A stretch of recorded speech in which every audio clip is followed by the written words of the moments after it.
BookEnds Online Edition, produced by the Wadena County Historical Society and Travel and Storyseller in collaboration with the New York Mills Regional Cultural Center. BookEnds is made possible by the voters of Minnesota through a grant from the Five Wings Arts Council, thanks to a legislative appropriation from the Arts and Cultural Heritage Fund. BookEnds programs from previous authors are now available on the website of the Wadena County Historical Society at www.wadenacountyhistory.org. Today's program will also be available on the website shortly. Next month's BookEnds will be held Saturday, April 9th, 2022, and will feature the poet Mark Vince. This month's book is a beautiful book of photographs by R.J. Kern called The Unchosen Ones. The book features portraits of Minnesota's 4-H members posing with their animals. Each one spent a year raising an animal, which they then entered into a 4-H competition. Although none succeeded in winning an award, despite the obvious care they had given to their animals, the photographs reveal the self-directed dedication of America's future farmers. If you have questions for today's author, feel free to enter them through chat. Now, let's give a warm welcome to BookEnds Online Edition and R.J. Kern. Welcome. Thank you, Shelley. Great to be here. Yeah, no, it's I'm excited to share the book. It came out in December of 2021, and it's, as an author, it's always a challenge publishing a book in a pandemic and engaging in new audiences. So thank you again for having me. Yeah, I have a presentation. I know it's a photo book, so of course a picture's worth 1,000 words. So I want to share some of the visuals of the book, a little bit about the backstory of how I created some of the photographs, some of my inspiration as well, both from painting and life itself. And then I'll spend some more time telling some stories of some of the youth. And then, of course, at the end, we'll open it up for kind of questions and answers and that sort of thing. So that there is a video as well that I'll share. And so there'll be about a 6-minute period where I'll be on, but the screen won't be going. So we'll just go ahead and get started here with my presentation. The Unchosen Ones. All right, so wanted to give a special thank you to my galleries that represent me. Burnett Fine Art and Advisory, they're in Minnesota, as well as Olson Larson Galleries in Des Moines, Iowa. National Geographic was very supportive of this project, as well as the State Arts Board, the Minnesota State Arts Board, for the Artist Initiative grants that helped to produce this work and exhibit this work back out to the county fairs, as well as my publisher in Germany that published my first book, Care Over Lag, and the publisher for The Unchosen Ones, MW Editions, based out of New York. So I wanted to just share briefly a statement about the work.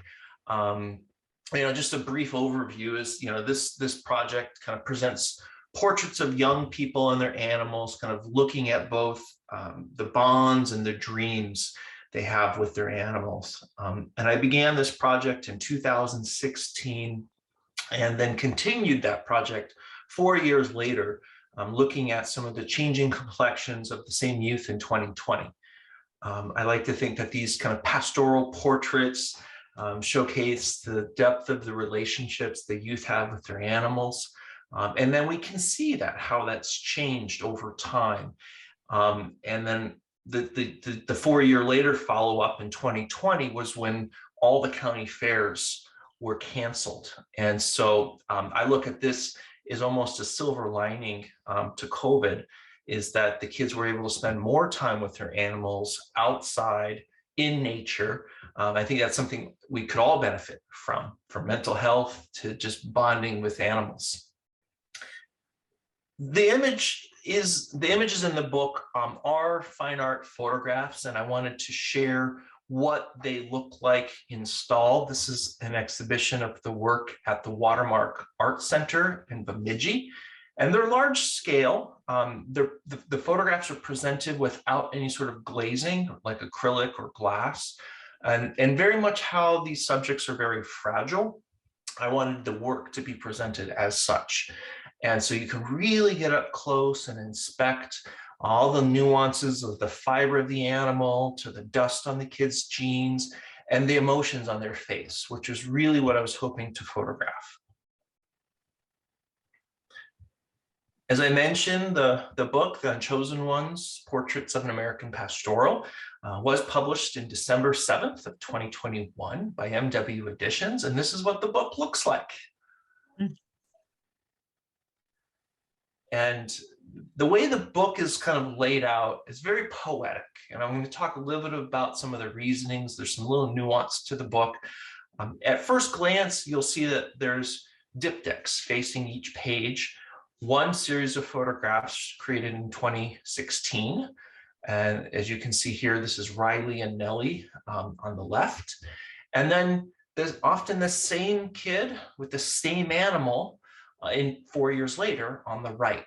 And so you can see kind of the growth that comes from the defeats of not being chosen at a 4-H county fair contest. And, you know, big picture is the unchosen ones are all of us. And I think we all know what it's like not to be chosen for something in life, whether it be for love, for a job, or for sports. And yet it's that resilience of bouncing back is what ultimately defines us. So I wanted to briefly give you a little bit of a backstory to my fine art photograph projects. It was my first kind of serious focused project called Divine Animals to Bovidae. And I was in Ireland photographing a wedding. I was a wedding photographer, wedding and portrait photographer, before I really started focusing more on fine art. And I had my camera with me, and it was out in the pasture. And this is near where my mom's family originated. And I set my flash up, my studio lighting equipment, and created this photograph called Quigley. And Quigley is my mother's maiden name. And, you know, this landscape looks like it's one big giant golf course. It's been preened by sheep and goats. And I was really interested in exploring this. We see these animals in European landscape paintings, and I'm inspired by both kind of their composition and light, and really drawn to kind of finding beauty in the ordinary. I'm not interested in the exotic, but sheep and goats, you know, according to National Geographic, have been domesticated long before dogs and cats. In fact, goats are the oldest domesticated species, and we've used them just as much as they have used us for companionship, for fiber, for wool, milk. You know, obviously we get cheese from that, meat, you know, companionship. Here's an example of one of my favorite painters, Thomas Sidney Cooper, and where you can see that the color palette rather muted, but you've got warm colors that kind of come forward, and the cooler colors kind of push back. So you get this warm, cool push-pull juxtaposition. And shadow detail is really important, that there's no pure black in a painting like this, but there's subtle color that's in the shadows. So if I rewind, you can see there's leading lines in the composition going to what I like to think is the most important part of the photograph here, the goat's eyes. And we've got kind of foreground, middle ground, background. We've got dramatic skies. The warmer colors are what come out first in our eyes, and then the cooler colors are more in the background. And so this is a very painterly technique that I use when I create my work out in the field. This is one of my favorite photographs I created. It's called Attack of the Clones. And if you're a Star Wars fan, you know, it's a Star Wars movie. The sheep kind of look like the bad guys in Star Wars Attack of the Clones movie. But Dolly the sheep was the first mammal cloned. And so I do find this interesting debate about, you know, how are we changing these animals? and impacting their evolution, and how are they changing us in return. Here's a shepherdess watering sheep painting from 1881, where you can see again some of my influences of dramatic skies, carefully constructed lighting, drawing the eye inwards. You've got this kind of green color in the shadows, this almost muted color palette that creates this dynamic, drama. And that's what I'm inspired by that. So here's one of my favorites from that first series of work. Mr. Hofsas is the title of this photograph, in Iceland.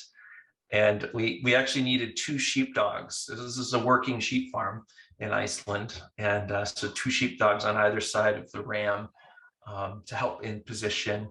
And so I try not to take myself too seriously, having running around with rubber rain boots and a sense of humor. Of course, safety of the animals are very, very important, and assistance. So in 2016, I had a grant that started the Unchosen Ones project. And I didn't really want to go after, get on an airplane and fly across to Europe or wherever to create work. I wanted to really look more closely in Minnesota.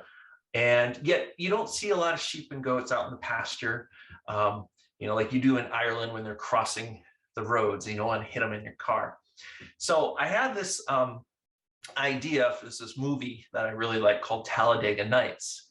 And in it, this young kid, his father put a lot of pressure on him he is a professional. The dad was a professional race car driver, and he said, "Son, if you ain't first, you're last." And this poor kid grew up his whole life thinking he had to be first. And I look at this pressure that I think a lot of youth face in society on winning. And this emphasis is you're either a winner or you're a loser. And so I got this idea to explore this concept.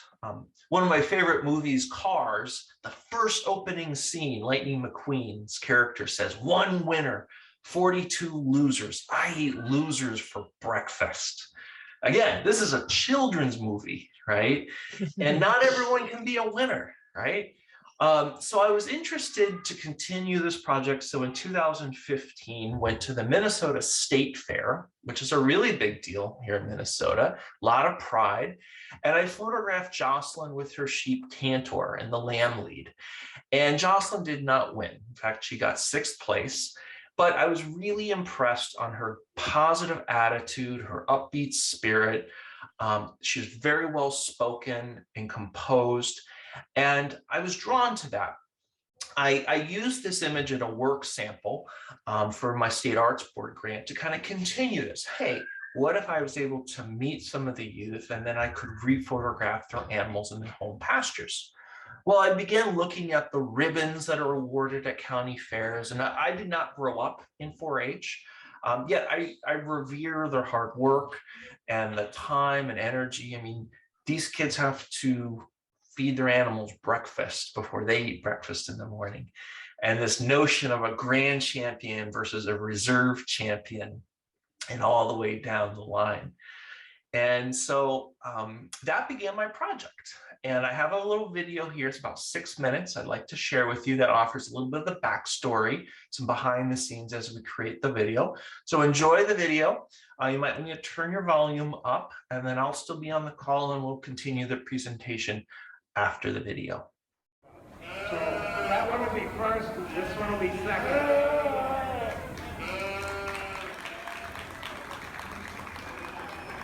And third, we had another slick short you land here.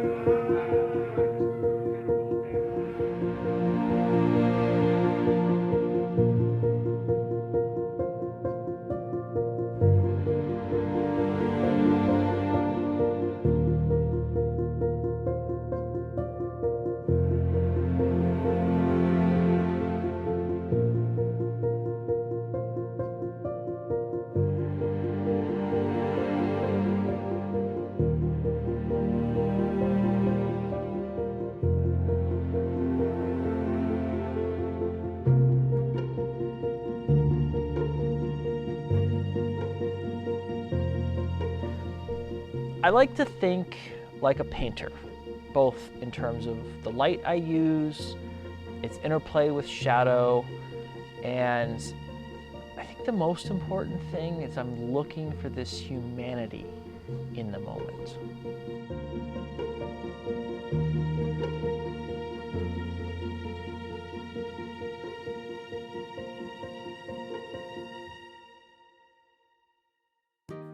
The Unchosen Ones project took over 6 years to create. I drove 10,000 miles and photographed 65 youth.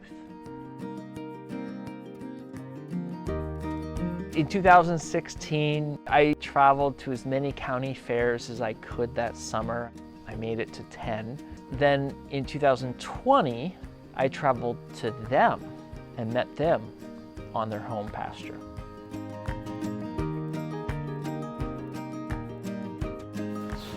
2 feet. And move your butt. Or what do you love best about Hootie? I love that she has her own personality. She is her own little goat. She will do what she wants, when she wants, how she wants. Is that kind of like you? More or less. How do I choose my subject and a location? I feel like sometimes like these kids chose me. I've been in 4-H since I was 4 or 5. My favorite things showing, definitely at the state fair. You put in so much work year-round for one day of showing. When all your hard work comes back, it feels amazing. It feels like you won the lottery. I use a medium format camera and studio lighting in the field, which is a very slow way of working. I like the mindfulness that comes with moving slow. People say never work with animals or kids. Yet, I did both. How did I put them at ease and make it happen? Patience and a sense of humor goes a really long way. If you had to choose to spend more time with family or more time with your animals, which would you choose? Animals. Oh, okay. If you had a choice to spend more time with your friends versus your animals, which would you choose? Definitely my animals. Definitely your animals! Here's Annabelle, and I'll ask Annabelle a few questions. So Annabelle, what's your favorite food?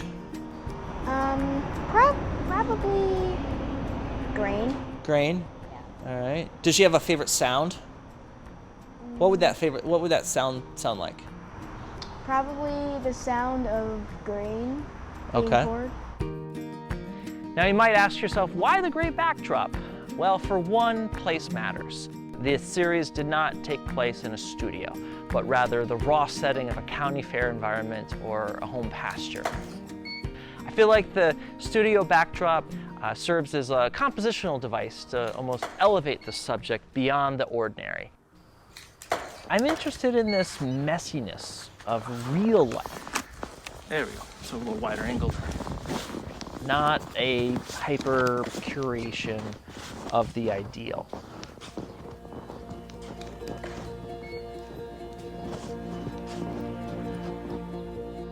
When I met them, I promised to put them in the best light possible. Yet before I clicked that shutter for that first set of portraits, I asked all the kids one thing. I said, show me what next year's grand champion could look like. And almost instantaneously, I saw the kids' demeanor and their body language change. And it's those little moments are when I create a photograph. You know, living on a farm is a full-time commitment. It's not a petting zoo. It takes a lot of hard work. I just hope that county fairs will still be around in 100 years and kids will still be learning valuable life lessons from raising and showing animals. What's the favorite thing that you love about working with your animals? That they're honestly my life.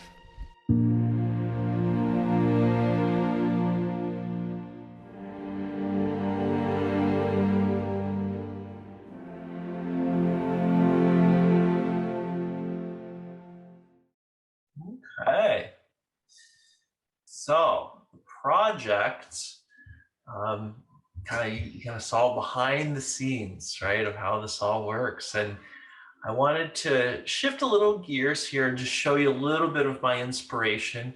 This is the cover of the book, Kenzie and Hootie. Hootie is the name of her goat. And I remember vividly when I created this photograph, something in my brain caused this visual response, like, I've seen this type of image before. And I had to scratch my head, and I had to kind of look back to my art history notes. And there's this painting here, Saint Sebastian by Sodoma in 1525. And this was my old art history class. And I remember this contrapposto of the articulation of the joints, the warmth of the lighting, kind of there's still warmth in the shadows. It wasn't just a portrait, but there was a story with deeper meaning behind it. And, if you kind of look at this nuanced kind of stance, and she's got some attitude, and you could tell she's proud. And so I was really interested in, using this inspiration from art history, photography. Believe it or not, some of the very first photographs we see are of prize-winning animals, horses and bulls. This is mid-19th century France, Adrian Tournejean. Here we have salt prints.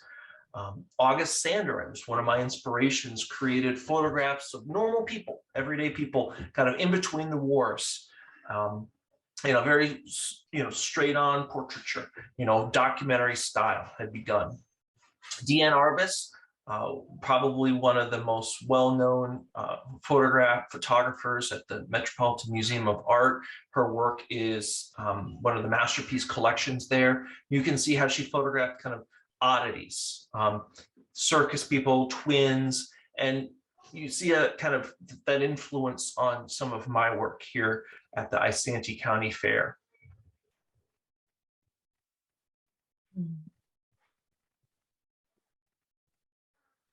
Annie Leibovitz is also a big inspiration for me. You can see this photograph of Demi Moore pregnant, and she leaves in the photograph the artifice, the background, for example, the coffee on the stand, on the chair. You can see on the right, there's the C-stand.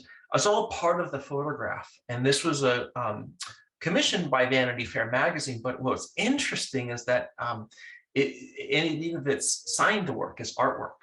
And so it's kind of crossing this bridge between like environmental portraiture / editorial photography, which is a very kind of compartmentalized part of photography, with fine art.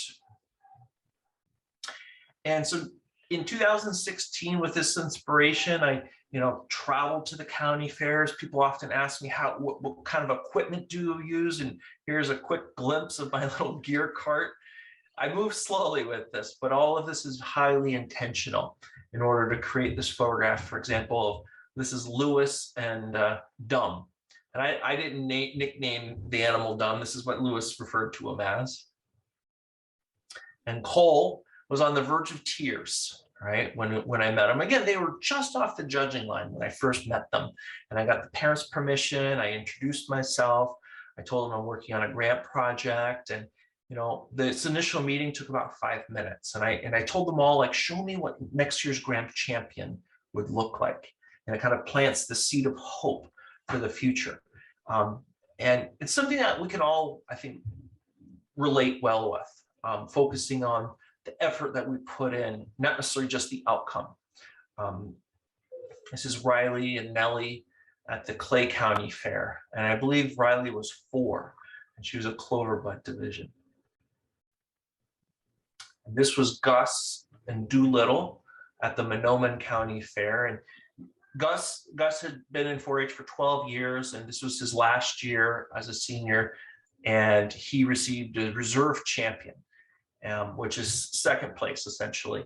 And everyone was like, well, he's not an Unchosen One. He got a big ribbon. It's like, well, he was second out of 2. And I just hope that, these smaller county fairs are just getting smaller and smaller. And as I mentioned, it's like, I just hope the county fairs will be around. in 100 years, and that kids will still be learning the life lessons that come with, you know, raising and showing animals. Here's Anna with Helen. And the judges are often looking at the anatomical structures of the animals, and that's why they hold them very stoically, and how they present them takes a lot of confidence and effort, and it's hard work too. They're very strong animals. So this is what the work looks like the very first time it was exhibited, and I handmade these cherry wooden frames, and then since then that work was really kind of like as a springboard for my career as a fine art photographer, where in this case, I was able to go back out, now they had this relationship with the kids, and re-photograph their animals in their home pasture. And this was the intent, not necessarily the portraits. The portraits were simply as a springboard to get back out there. This is up in Clay County. And you can kind of see this very painterly aesthetic. The photographs, when they're printed, are quite large. But you know, I pay close color attention to the shadow detail, and especially in post-production, you know, give it that sort of painterly aesthetic. I'm a big fan of Rosa Bonheur's work.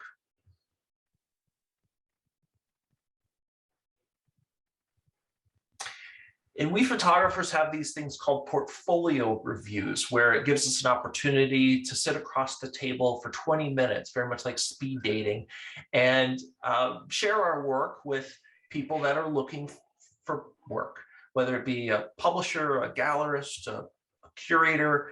In this case, this was the director of photography at National Geographic, and she fell in love with this work.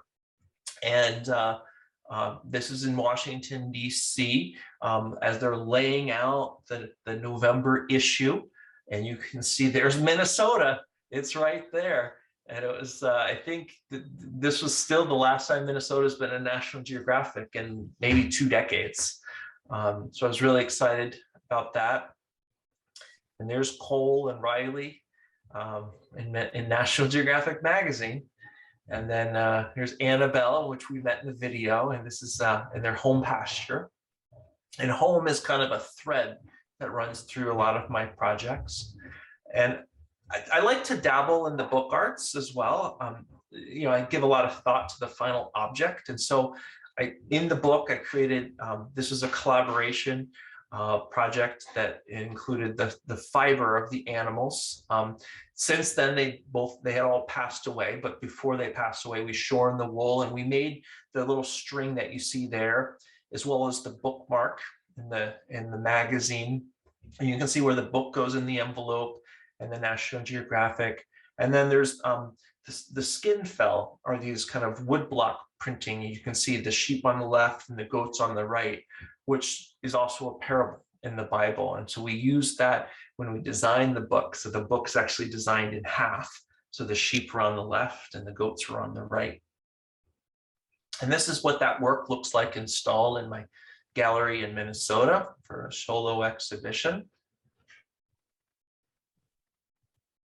And that work traveled to the Griffin Museum of Photography in Massachusetts for my very first solo museum exhibition, where they displayed the portraits next to the landscapes featuring the animals. And that traveled to the Plains Art Museum. And here I'm giving a presentation with a classroom of 4th graders talking about, they're often fascinated by the anatomy of the animals. And so I'm telling them stories about the fiber and all that. This was at the Minneapolis airport, and right in Terminal 1 near Starbucks. And so you can see we had the National Geographic on display. There's the purple clamshell box, was part of the collector's edition for that preliminary part of the project. And the work traveled. This is called The Fence, which is a wonderful way for photographers to share work. It travels throughout the country. Here we are underneath the Brooklyn Bridge in New York. And You can see those 5 images there with a little statement. And so, people who are looking at what's cutting edge photography look like. But more importantly, kids are finding it, seeing the messages, they can relate well with the work. I also received a grant to travel the work back out to the county fairs. And you can see in the lower right-hand corner, there's Gus with the red shirt. Well, he was there that year, and there he is in the blue shirt right there, looking at his photograph. And his eyeballs were like, whoa, like, the fact that someone would take interest in what he was doing was very, very impactful to him. And it made that what he was doing mattered. It's at the Hubbard County Fair in Park Rapids, these little portable exhibition with panels that I asked each of the youth questions about what advice they would give competitors, or what life lessons did they learn from raising animals. And there were a lot of common threads, working hard, being patient, spending time with your animals, look the judge in the eye, for example, something we can all learn from. Here's Bryce and Nathan. We reconnected at the fair a couple of years later, and they had their sheep. Some of their names are hysterical: Freaky Freddy and Skittles. With the sheep, and I asked them, I says, how are Freaky Freddy and Skittles? And they kind of looked at each other and laughed, just like, what's up? I said, oh, they're in our freezer. And these kids work with the animals, and they use the animals for fiber and meats and subsistence. So then fast forward 4 years after the work I thought was complete, I began, as a parent, seeing the growth of my kids and saying, I wonder how the kids are doing. And, what's their thing now? And so, I would travel back out to them and was socially distant. I did most of the work primarily outside. And I would ask them, what do you want to do? In this case, Kale was really into tractors. And as he's pulling the tractor out from where it was positioned, the front tire exploded. And he was really bummed. And I said, you know what? Let's use that. Let's just keep that tractor right there, and let's create your portrait right there. And so we, of course, had lots of photo bombs by kitties and chickens and throughout the whole series. And I interviewed them, and I asked them questions, right after I created this photo. And that's what created these little vignettes. But what I found interesting is that we're able to see both how the animals have changed, how the demeanor of the youth have changed. And the second time around, I asked them, I said, show me your best self, right? And getting them to think about self-confidence in front of the camera, especially at this pivotal age of adolescent development. Here's Riley and Nellie in 2016 on the left, and then still working with Nellie in 2020. This is one of my favorite photographs. I started doing these pullbacks and really kind of getting the sense of place, which I think matters. And Eric here in West Otter County had just had a calf that was born within 24 hours of meeting him. And so he's holding the calf, and I asked him, I says, have you named your calf yet? He's like, no. Can we name him RJ? And I'm like, okay, so I have a calf named after me. You can see on the left, Cole was on the verge of tears, and then 4 years later, he's much more confident young man and still working with Annabelle, the Angora goat. Well, kids have also moved on to other activities. Emma here is into jazz ballet. Ethan is into shot put and discus. And as I was asking about their careers, some kids went on, and after I first met them, and did win grand champion and hope to become veterinarians. Others have kind of moved on and just realized, it's hard work raising and working on the farm, and there's a lot of expectations. There's Carlana with her donkey. And I think we'll look back in 50 years and marvel at, the detail, and these photographs almost serve as like a time capsule of how agriculture was done back then. On the rare occasions where I was able to reconnect with the same kid, this again on their homeland this time, and that they still had the goat, in this case Dom, and so we could see now 4 years later, how's the kid changed? How's the animal changed? I will say rephotographing them in 2020 was 10 times more challenging and time consuming, because I had to drive all the way out all over the state, to kind of reconnect with them. Here, Gabe, they sold all the animals on their farm. And so we met at his aunt's bowling lane in New York Mills. And yet there's kids that are still working and looking forward to keeping the farm in the family. Here's a Century Farm, which is a farm that's been continuously operated for over 100 years, which you don't see a whole lot of. But here in Minnesota, we have a fair number of Century Farms. Shania and Greg, the goat. I love some of these names. And Shania was one of the few that moved to the Twin Cities, and her eyes are really open in terms of the diversity. It was amazing, to use her words. And, especially during when George Floyd was murdered, we're at the Black Lives Matter movement. I asked a lot of the kids, very intentionally, what does Black Lives Matter mean to you? And I was inspired by their responses. I really was. And on my website, there's a little video section, and there's a 3-minute video you can see and hear Shania talk about these hard questions about how Black Lives Matter impacts them and what are they seeing hope for the future. Cody takes his sheep showing very seriously. Here's Cody and Gizmo on the left in 2016. And then 4 years later, he's working with Rage. And then here's kind of his, the pullback.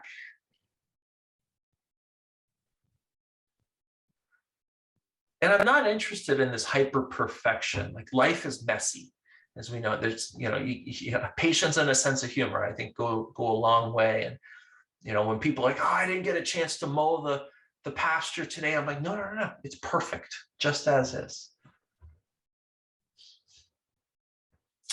Here, Catherine, since graduating, has gone on to become a gunsmith and really enjoys her relaxation time as going to the shooting range. And Natalie's still working with the same animals up in Minneapolis County. A lot of Europeans are fascinated by this because it's not the West that they think in their mind. It's like very cowboy, and I think there's this infatuation with the big red American barn.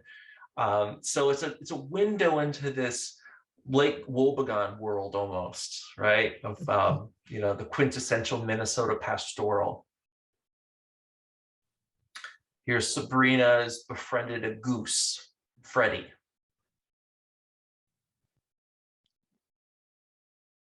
And of course, hockey can be draw a lot of kids away from agriculture as they spend their high school years.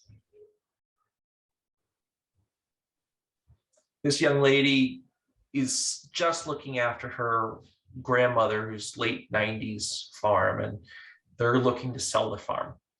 So she's just basic maintenance of it, but they think once she passes, the farm will be sold off. And, it's hard work, and there's not a lot of jobs available. And, that's concerning to me, especially as you look at the demographics of smaller towns in rural Minnesota. Keeping young people there for jobs is really important. Here's Blake and Bolt on the left, and they have a stretching machine on the farm. I'm glad someone laughed.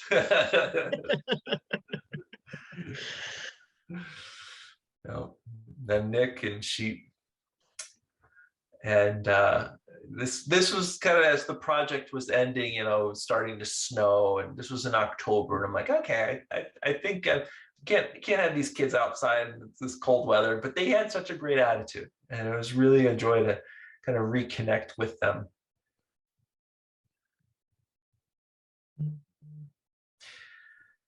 And I stare at this photograph and just marvel at all what these tools do, and what it means to the modern day farmer, and how much time it saves to have the equipment to plow the roads, and you know, get the big rocks out of the fields to make the fields easier to you know, work in.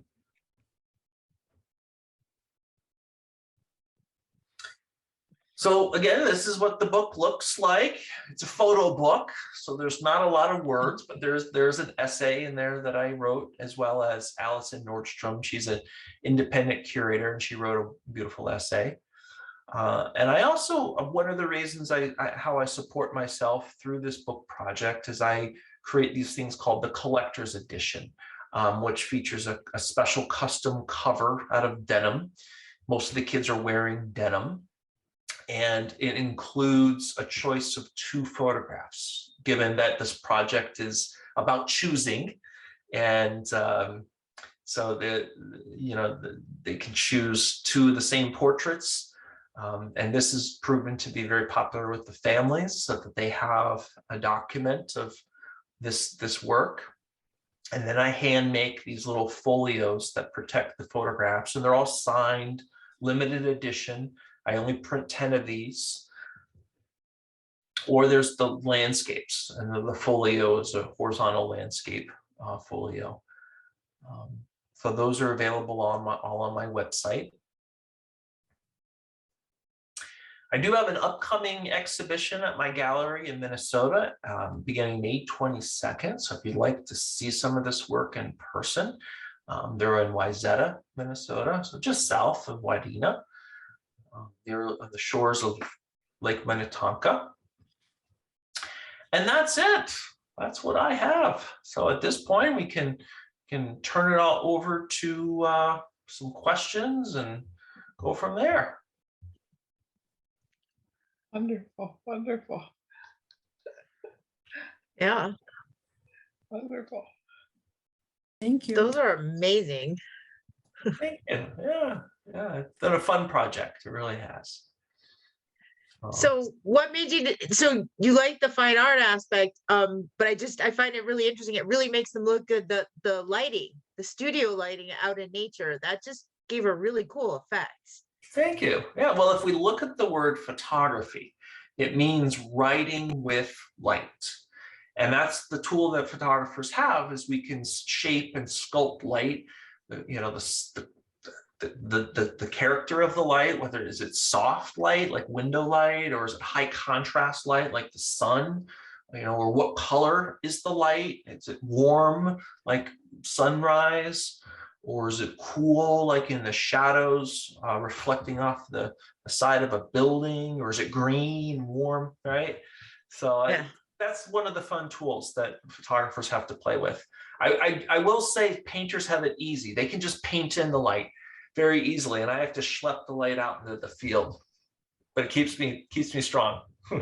Yeah, and it definitely is worth the effort. Those are some amazing photos. I like the sheep and goats out, just like out in the nature, like that one that you showed with all the, just, it was like a beautiful landscape with a really cool, what was that, the sheep or the goat in front? I don't know. It's just really, Thank you. Yeah. Yeah, I was very jealous. I was like, those are so good. You know, I am interested in exploring this kind of intersection between the real, right? These are all real working farms, and this notion of the ideal, right? The hobby farm, for example. I wonder, why on earth would someone would have a hobby farm? Like, it is really hard work, right? You're often living off the grid, right? You've got to plow your own driveway. You've got, you know, the well that freezes up or whatever, right? You're having to contend with.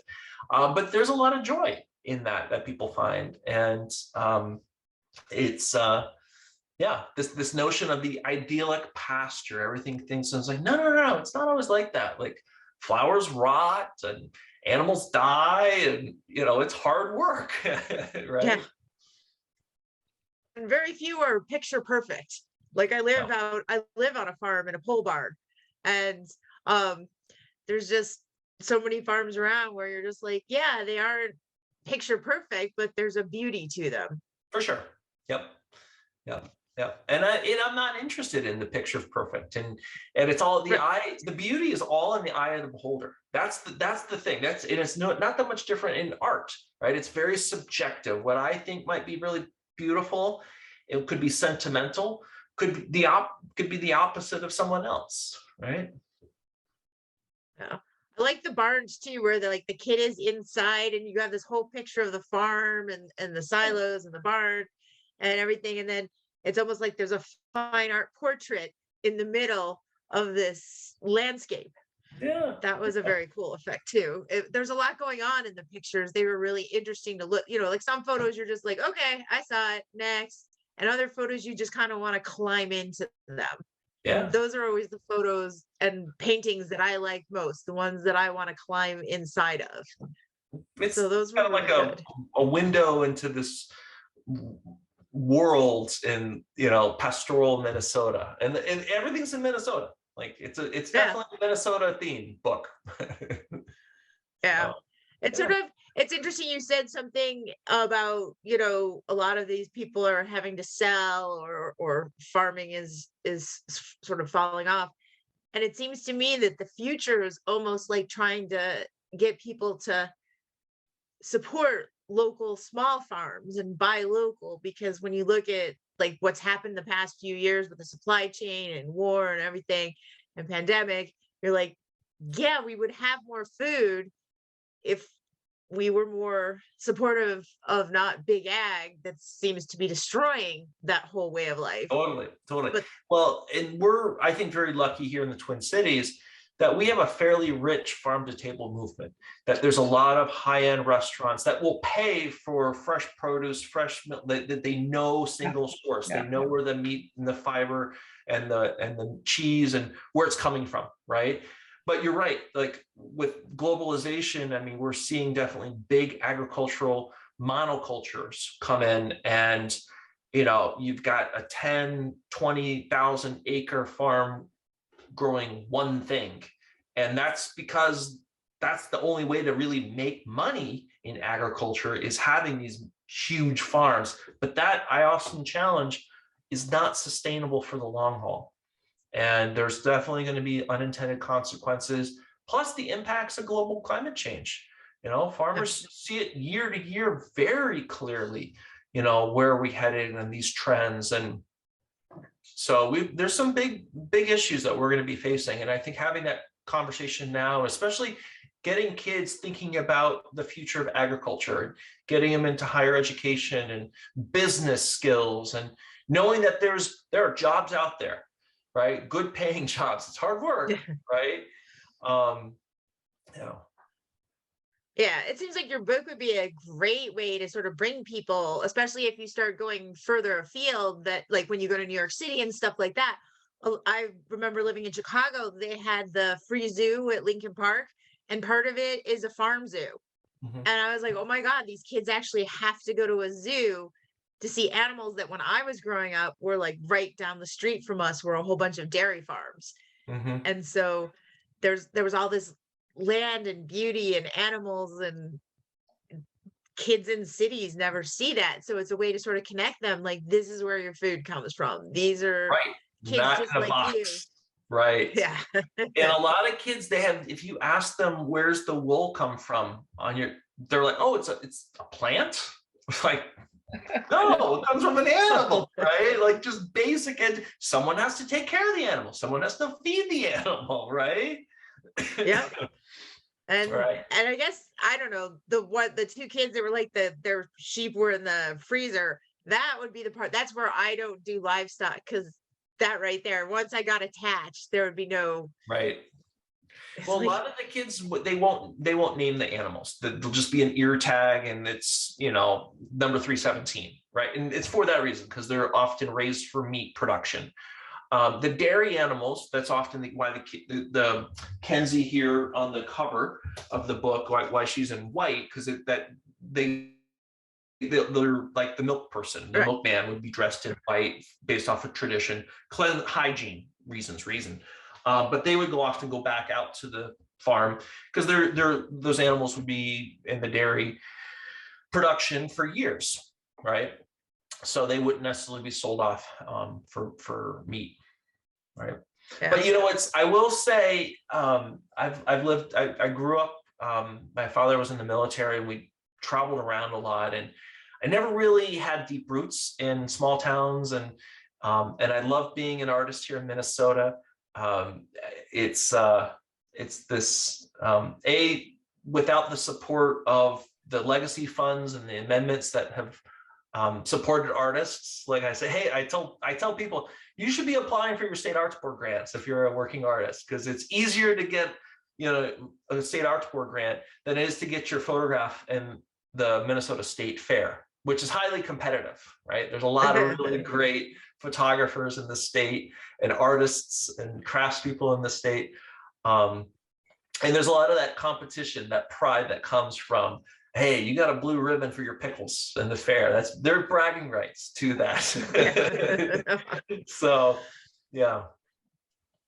Yeah, I would go to Wadena County Fair with Gillette a couple of times. And once I went with another friend and Gillette's mom, because Gillette wasn't there. And I loved it. I loved going through all the barns and seeing all the animals and all the kids with their animals. Oh, yeah. One of them was napping with their goat. Oh, yeah.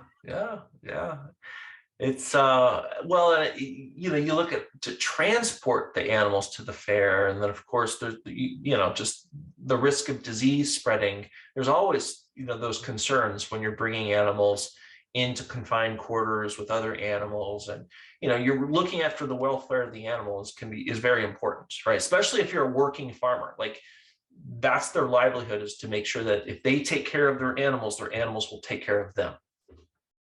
Yep. And were you always doing photography, like when you were little and stuff? Did somebody like hand you a Kodak Instamatic or something? No. I really got started in high school. I had a really good photography teacher by the name of Ricker Windsor, and I learned black and white darkroom photography techniques. And I could remember Friday nights when everyone else was at the school dance, I'd be in the darkroom because I could get access and print late at night. And, I think I might have even had my first kiss in the darkroom. Yeah, so it was a wonderful thing. But I knew making a living out of it was a challenge, and so I studied mapping cartography.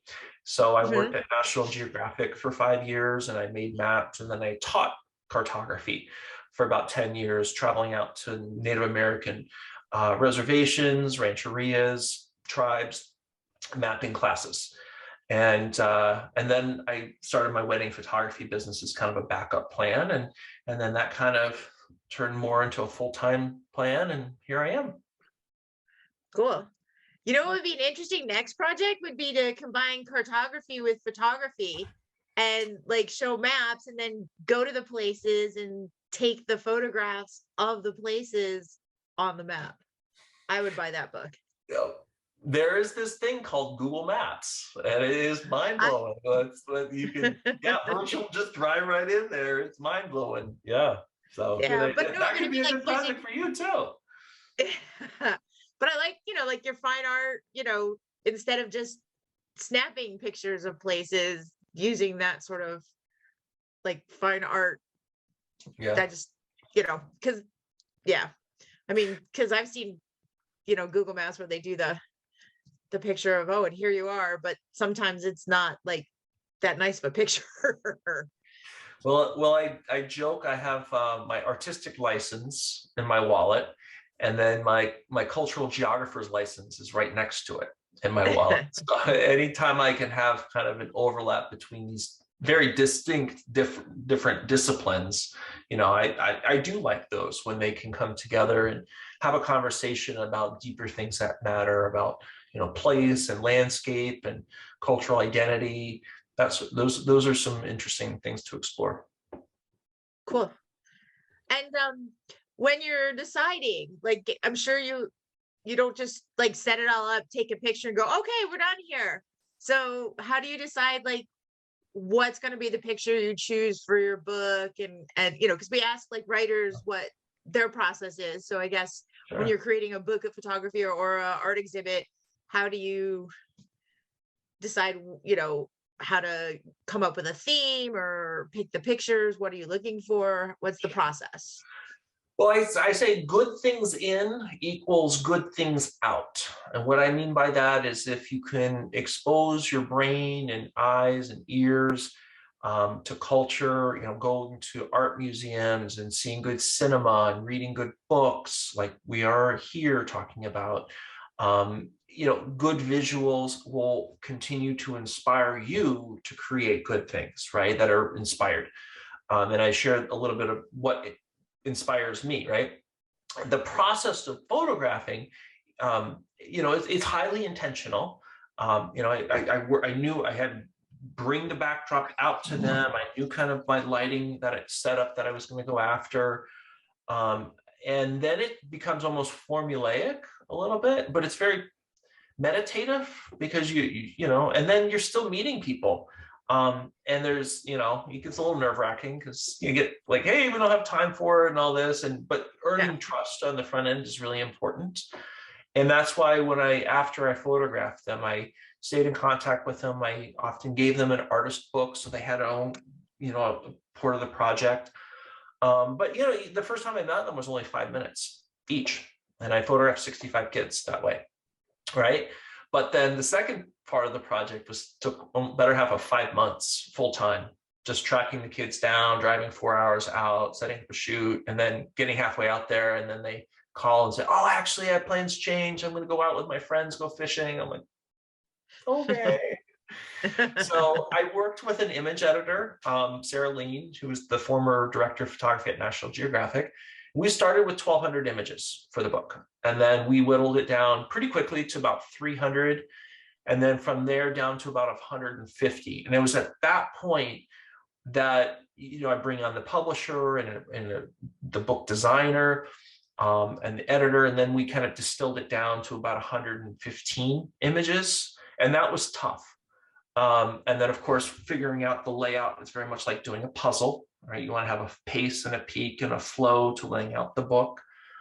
And that's where like the landscape images. So as you're looking through the book here, you'll have portraits, portrait, and then, portrait, and then, the kind of the landscape pullback offers some nice variety in the book. And then I also wanted to showcase this. This is kind of a little hidden secret gem that I'm very proud of inside the book. A lot of attention was given to the material selection of the cover, this very regal blue, and that's kind of the silk type cover. Some of the inset photos are kind of show some of the artifice of how I create the photograph to begin with, and the pastoral. So, yeah. And how hard I work with dogs and cats, and I've tried photographing them. Did you have people helping you? Because I know it's really hard. I mean, it's hard enough to get a kid to stand still and pose, but animals are just... Patience and a sense of humor. Inevitably, their siblings would be around, and that was one of the nice things, like in terms of helping to hold light stands and equipment. The kids are right there, and I'm just as much interested in what they're working on as they're interested in what I'm working on. And oftentimes, a lot of the neighbor kids would find their way. Hey, there's this photographer coming over, and it becomes this highlight of their day. So, and it's good fun. Cool. So Yeah. sort of sharing, like, hey, I do this, and asking, that would be really cool. Yeah.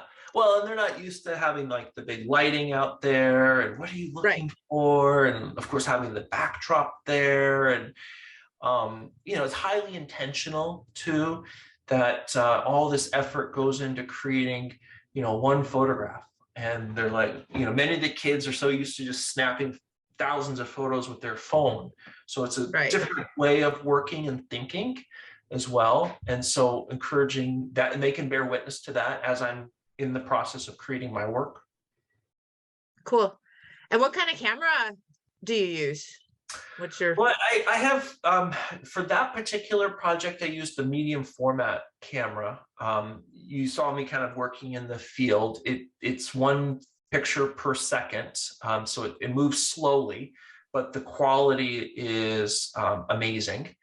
And in that way, it's on par with like how medium format film. And then I'm also using a kind of a turn of the 19th century camera. So it's over 120-year-old camera that I'm going to be spending some time with this summer, and using what are called the wet plate collodion process. So it's kind of this very much alchemy meets art, often known in like the Civil War era style of portraiture. So I'll be creating tintypes, they're called, these one-of-a-kind, unique photographs in the field. They are a lot more difficult than shooting digital, and there's so much that can go wrong, right? So yeah, I embrace was that. Like, I'm trying to remember from my photographic history class, because I know there was the ones where you had to have the whole 10 and process it, and the sepia tone, and the plates. Correct. Yes. Yeah. So everything, they call it the wet plate collodion, because the whole process, the plate actually has to be wet from when you sensitize it to the solution to when the image is exposed and formed on an image. And then when it's fixed and rinsed, it all has to be wet. And so the whole process takes about 15 minutes from start to finish. And then you've got a completed object in that 15 minutes. So the nice thing is you're not sitting in front of the computer when you're in the image making process. It's very tactile. You're playing with solutions. Now, those solutions like ether boils at 95 degrees. And so you have to be very careful. It's highly volatile, highly explosive. Mm-hmm. So as I'm traveling out, I have to be very sensitive of that. Of course, silver nitrate can stain your fingers. It can make you go blind if you get it in your eyes. So you have to be very careful of that. And makes it more challenging. Yeah. But you did, I think some of the earlier photographs are like more, there was a period where you're looking at historical photographs where you're seeing like depth of field is so much better. Like that was one of the things switching from film to digital. I'm like, they got a lot flatter. Digital to me is flatter than some, and the further back you go, the more three-dimensional it seemed to be. Well, the lenses were imperfect, and so they were not capable of showing what our eyes can see, which is, incredible depth of field that our eyes can see, right? And so this basic optics, they just didn't have they were very limited with that technology. So, but there's this beauty to that.